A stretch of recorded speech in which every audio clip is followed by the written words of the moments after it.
स्वागत है आप सभी का। आपके साथ मैं हूं स्वप्निल। शुरुआत करेंगे बड़ी खबर से। मंत्री शांति धारीवाल ने एक बड़ा बयान दिया है।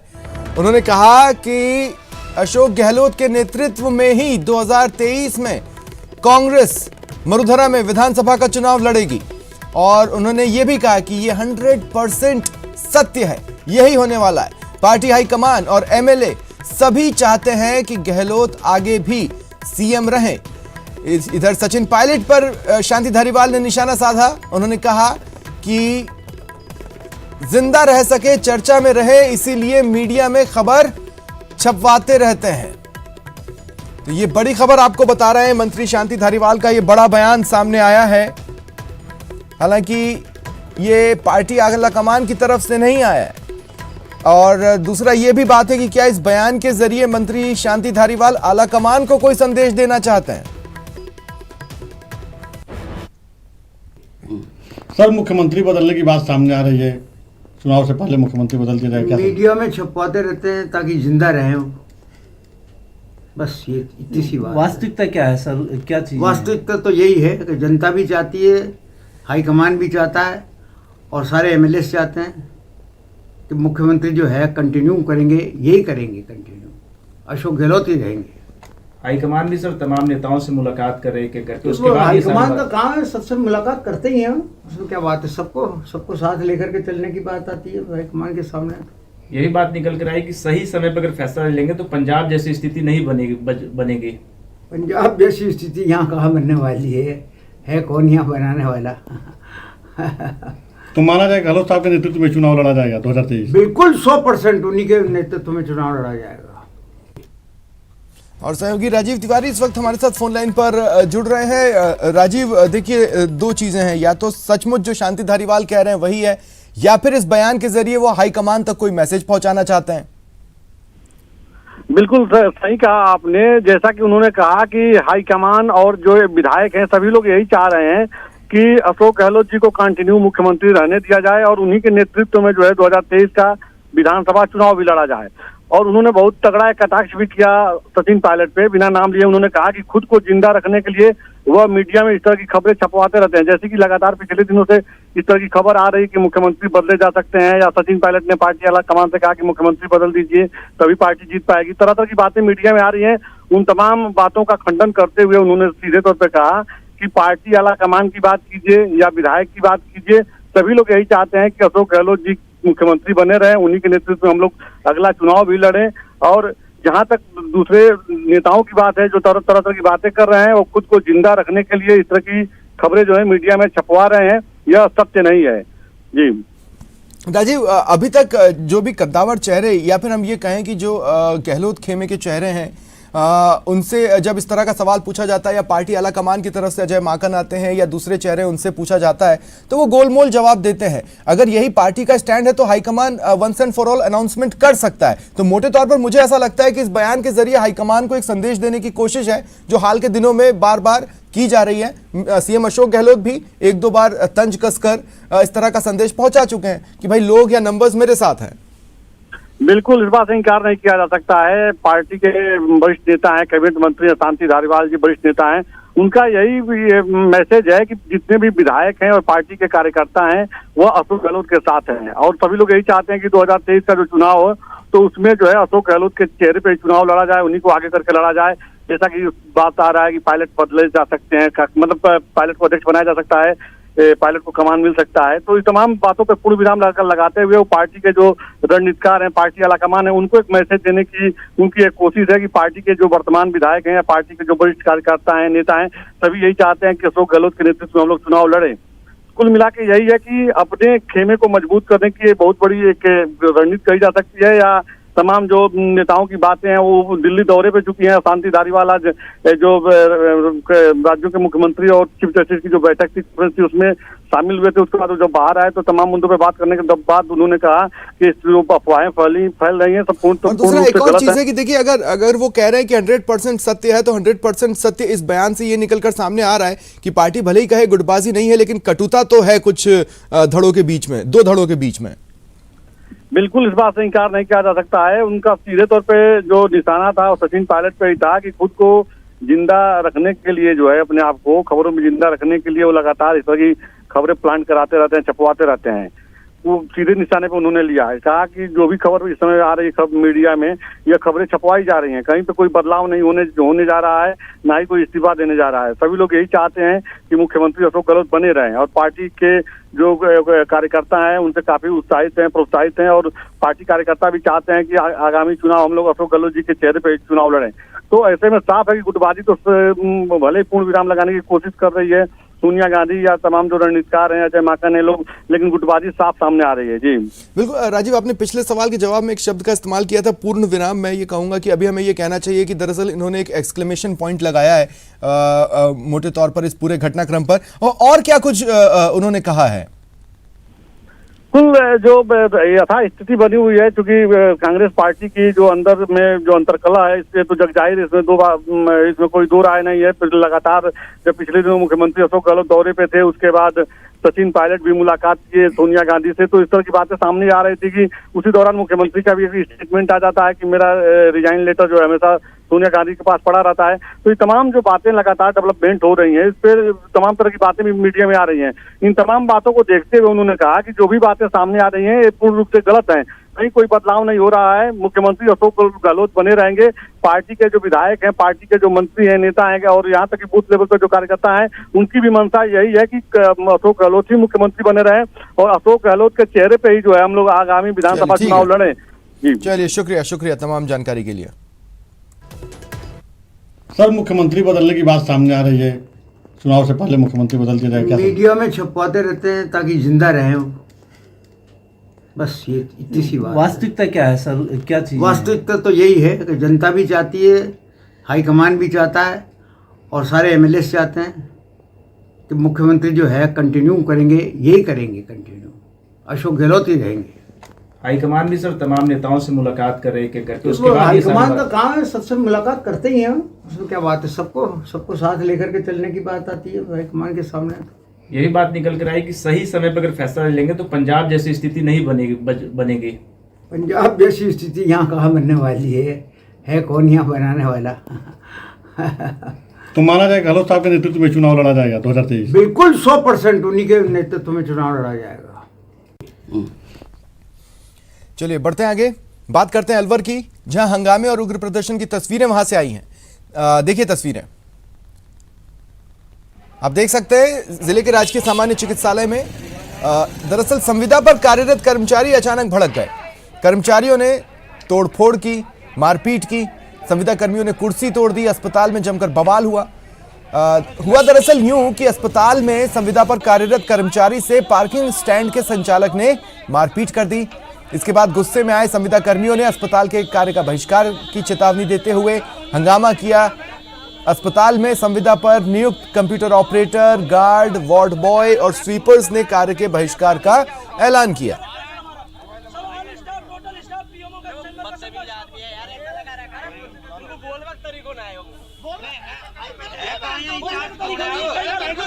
ये देखो क्या लगी है, इन्होंने घूंसे दिए हैं, छाती में दिए हैं, और यहाँ दिए, आंख में दिए, और लट दिए हैं। अब आप पीएमओ साहब के पास में आएंगे? हाँ, पीएमओ साहब के पास में आए। पीएमओ साहब अगर एक दिन का टाइम है, दूसरा दिन का भी टाइम नहीं है, ये पूरे की पूरे गिरफ्तार नहीं हुए। कल से काम का पूरा बहिष्कार है, पूरा कैडर हमारा जो भी कॉन्टेक्ट का कैडर है, computer operator, ward boy, sweeper, guard, जो भी है, एक भी काम नहीं करेगा जब तक, और सभी कर्मचारी हमारे।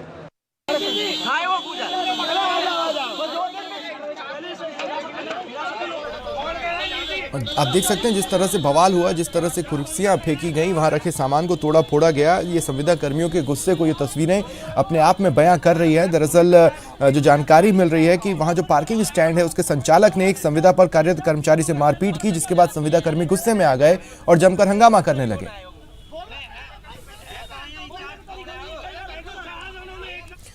जोधपुर मेडिकल कॉलेज के पास सिंधी कॉलोनी में खुले शराब के ठेके के विरोध में लोगों ने जमकर प्रदर्शन किया और रास्ता रोका। पुलिस ने मौके पर पहुंचकर रास्ता खुलवाया। स्थानीय निवासियों के मुताबिक शराब ठेका खोलने से उन्हें परेशानी हो सकती है, शराब को बढ़ावा मिलेगा, इसलिए वे चाहते हैं कि उनके इलाके में शराब की दुकान न खुले। वहीं पुलिस ने विरोध कर रहे लोगों से समझाइश की। स्थानीय पार्षद भी वहां पहुंचे और उन्होंने भी दुकान हटाने की मांग की। भी है गवर्नमेंट की तरफ से, तो आपने सोसाइटी से परमिशन क्यों नहीं ली? क्योंकि यहाँ फैमिली रहती है, कोई यहाँ बैचलर्स नहीं आके रह रहे, बच्चे लड़कियाँ सब रहते हैं। हम लोगों को ये नहीं चाहिए दुकान, यहाँ पे दुकान नहीं खुलने दूंगी। मेरे सारे मोहल्ले वासियों को यहाँ पे इतनी ज़्यादा तकलीफ होगी कि वो कोई बच्चे बाहर खेल नहीं सकते। और यहाँ पे मंदिर है, सामने मेडिकल कॉलेज है, इधर अंदर गर्ल्स हॉस्टल है, तो यहाँ पे कैसे कोई दुकान खोल सकता है? अगर उनको खोलने से पहले एक बार मोहल्ले वालों से पूछना तो चाहिए कि हम यहाँ पे दुकान खोल रहे हैं दारू की। कि यहाँ पे दारू की दुकान बंद हो। यहाँ क्या हमको दारू की दुकान नहीं चाहिए। हम कॉलोनी वालों से न परमिशन ली, न पूछा कि दारू की दुकान खोले या नहीं खोले। वो कंट्रोल रूम से सूचना मिली थी कि लोगों ने रास्ता रोक रखा है श्री राम एक्सीलेंसी के पास में, तो मौके पे पहुंचे थे, रास्ता क्लियर करवाया है, लोग खड़े हैं अभी। क्या कारण था सर? ये कोई शराब की ठेके की दुकान को लेकर के है कि भाई इन्होंने मोहल्ले वाले विरोध कर रहे हैं कि हमारे यहाँ पे शराब की दुकान नहीं होनी चाहिए। कोविड स्वास्थ्य सहायकों के आंदोलन से जुड़ी खबर है। शहीद स्मारक पर उनका धरना 30वें दिन भी जारी है। कोविड स्वास्थ्य सहायकों के बीच आज हनुमान बेनीवाल पहुंचे और प्रदर्शनकारियों को, कोविड स्वास्थ्य सहायकों को अपना समर्थन दिया। इस दौरान 5 कोविड सहायकों ने आज क्रमिक अनशन किया है। कई जिलों से सीएम गहलोत को पोस्ट कार्ड भी भेजे गए हैं।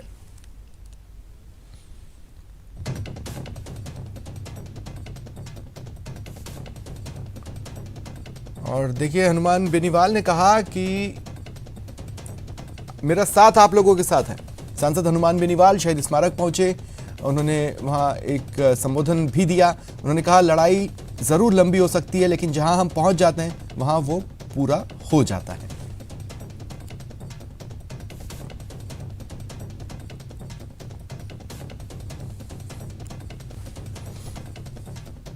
मैंने मेरे तीनों विधायकों को धरना स्थल पर जाकर सीएए आंदोलन को ऊर्जा कैसे मिले, कैसे मजबूती मिले, आरएलपी का स्टैंड क्लियर कर दिया था। लेकिन मैं आपको इस बात का धन्यवाद दूंगा कि इस तपती धूप के अंदर जहां हर व्यक्ति एयर कंडीशन, कूलर और पंखे के अंदर बैठना चाहता है, ये ऐतिहासिक आंदोलन है। और मैं आपको विश्वास दिलाता हूं कि लड़ाई लंबी जरूर हो सकती है, लेकिन जहां मैं पहुंच जाता हूं उस लड़ाई के अंदर जीत लड़ने वालों की होती है। आवाज को उठाने का काम हमारा है। आज अगर सीएच आवाज नहीं उठाते, आज अगर चुपचाप अपने घर चले जाते तो आपको कोई नहीं पूछता। जब आपने आवाज उठाई, हम लोग आपके साथ आए।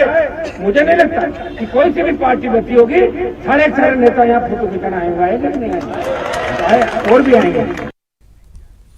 2 दिवसीय दौरे पर कोटा आए बीजेपी के प्रदेश अध्यक्ष सतीश पूनिया ने सीएम गहलोत और पीसीसी चीफ पर निशाना साधा। कहा कि मुखिया और डोटासरा वही भाषा बोलते हैं जो उनके आलाकमान को पसंद है। यही कारण है कि ये सिर्फ आरएसएस और प्रधानमंत्री की आलोचना करते हैं। गहलोत जी और डोटासरा जी जो बोलते हैं वही बोलते हैं जिससे सोनिया गांधी प्रसन्न होती है, और सोनिया गांधी प्रसन्न होती है आरएसएस की और मोदी जी की आलोचना से। इसलिए उनके पास ये फिट फॉर्मूला है। दूसरा, उनकी अपनी बौखलाहट है, क्योंकि मुझे लगता है कि उसके बाद में अभी आदत डाल लें इस तरीके से उनका विरोध करने की और ओछी बयानबाजी की। पूनिया ने बिजली संकट को लेकर सरकार को घेरा। पूनिया ने कहा प्रदेश में चल रहे बिजली संकट और बिजली कटौती को लेकर कांग्रेस सरकार विफल रही है। किल्लत और कटौती है वो तोहमत केंद्र को देते हैं, लेकिन राजस्थान में जिम्मेवारी उनकी राज्य सरकार की है। कोयला समय पर उठाया नहीं, छत्तीसगढ़ से वो बराबर गलबैयां करते रहे, उनकी अपनी सरकार ने समय पर उनको परमिशन नहीं दी। इसलिए राजस्थान इस बात से वंचित और महफूज रहा।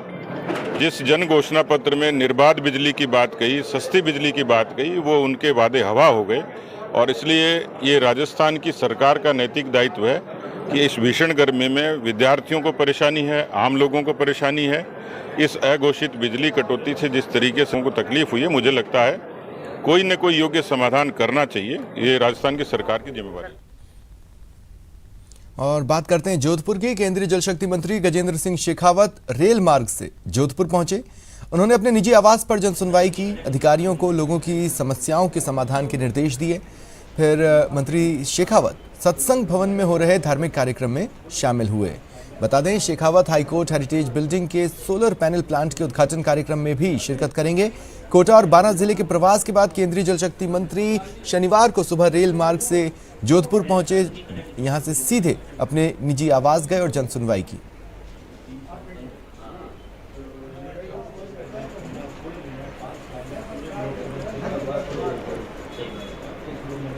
चलिए बढ़ते आगे। बीकानेर में शिक्षा मंत्री बीडी कल्ला ने राजकीय एसडीएम जिला चिकित्सालय में ऑक्सीजन जनरेशन प्लांट का लोकार्पण किया। का निर्माण विधायक निधि कोष से 49.31 लाख रुपए की लागत से करवाया गया है। इस अवसर पर डॉक्टर कल्ला ने कहा कि राज्य सरकार द्वारा प्रदेश भर के राजकीय अस्पतालों में मेडिकल सुविधाओं का विस्तार किया जा रहा है।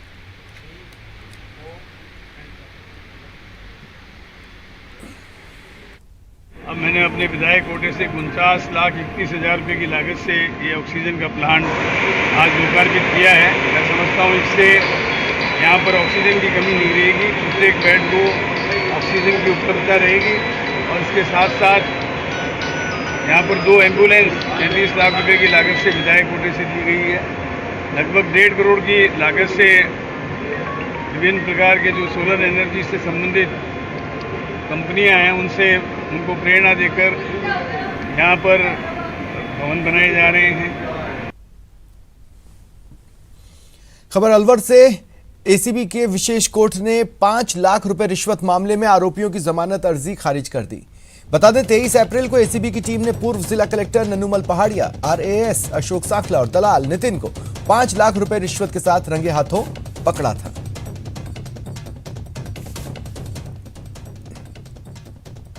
न्यायालय भ्रष्टाचार निवारण अधिनियम न्यायालय ने आज नन्नूमल पहाड़िया आईएएस अधिकारी और अशोक सांखला आरएएस अधिकारी और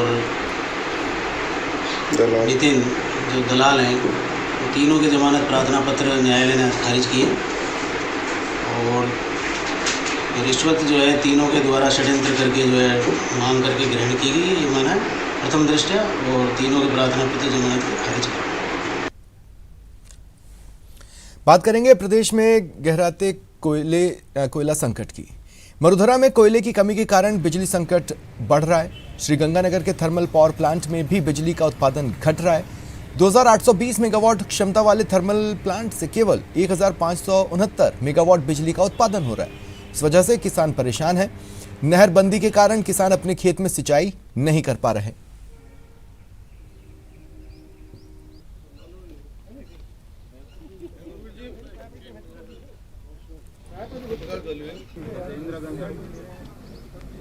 अगर 6 घंटे लाइट पूरी कर पाते हैं, 2 घंटे कट लग गया, 2 घंटे दे दी, 2 घंटे कट लग गया, 2 घंटे दे दी।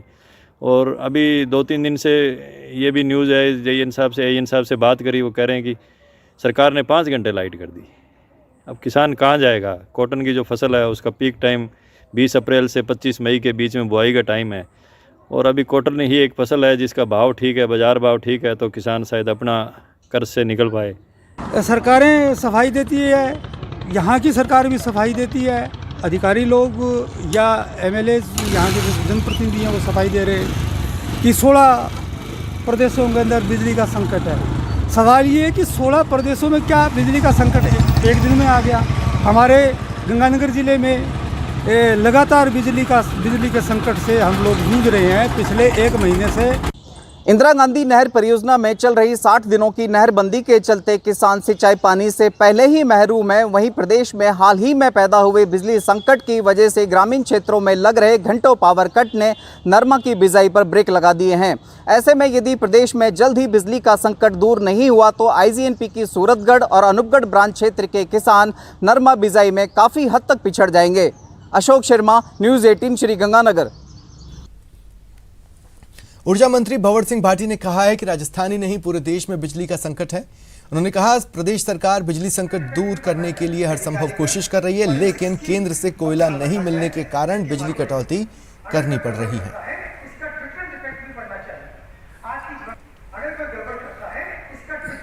केंद्र सरकार से अतिरिक्त कोयले की हम लगातार मांग कर रहे हैं, लेकिन हमें अतिरिक्त कोयला राजस्थान की परिस्थितियों को देखते हुए देने की आवश्यकता है, लेकिन वहाँ से नहीं दिया जा रहा है। हमारे पास विंड से जो एनर्जी मिलती है, चूँकि विंड अभी पिछले करीब एक सप्ताह से विंड से एनर्जी 15% पे आ गई है। मौसम में हवाएं कम चलने की वजह से हमें विंड एनर्जी भी कम मिल रही है, कोयला हमें कम मिल रहा है। ऐसी परिस्थितियों में हम हाईएस्ट लेवल पर हमने हमारे जितने जो थर्मल प्लांट्स है या जो हमारे दूसरे सोर्सेज हैं उनको हम चला रहे हैं। फिलहाल इतना ही। नमस्कार।